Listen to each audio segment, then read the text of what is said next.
یہ بندہ یہ ان کا ساتھ نہ دیتا.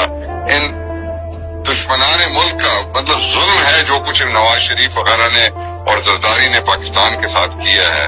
اور اگر پھر بھی پاکستان آرمی کے لوگ اور اسپیشلی سربراہ پاکستان آرمی کا ایسے لوگوں کا ساتھ دیتا ہے تو ڈوب مرنے کا مقام ہے. اور ابھی بھی ہم چپ کر کے بیٹھے ہوئے ہیں. کچھ بھی ہے آئی ڈونٹ نو. اب میرے خیال میں ہم اس حد تک پہ میں پہنچ گیا ہوں، ورنہ میں شاید میں آڈیو میسج نہ کرتا. لیکن جس بے شرمی کے ساتھ جنرل باجوہ نے اس فوج کی عزت کرائی ہے کبھی بھی بھولے گی نہیں.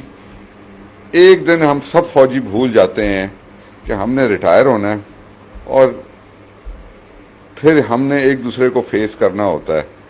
ہاں یہ اور بات ہے کہ جنرل باجوہ نے بیلجیم میں کوئی حساب کتاب اگر لے لیا ہے اپنی میٹنگ کے بعد تو میں کچھ نہیں کہہ سکتا. اور برٹن کا تو خیر ہمیں پتہ ہی ہے کہ کہاں اس کا گھر شر ہے. لیکن اس نے جو کمینگی کی ہے نا وہ یہ تمغہ کمینگی اس پہ ہی لگتا ہے. چاہے جو مرضی ہے کوئی کہہ لے کچھ کر لے. یہ حالات بلڈ ہی نہیں ہو سکتے تھے جب تک کہ یہ بندہ یہ ان کا ساتھ نہ دیتا. ان دشمنان ملک کا مطلب ظلم ہے جو کچھ نواز شریف وغیرہ نے اور زرداری نے پاکستان کے ساتھ کیا ہے.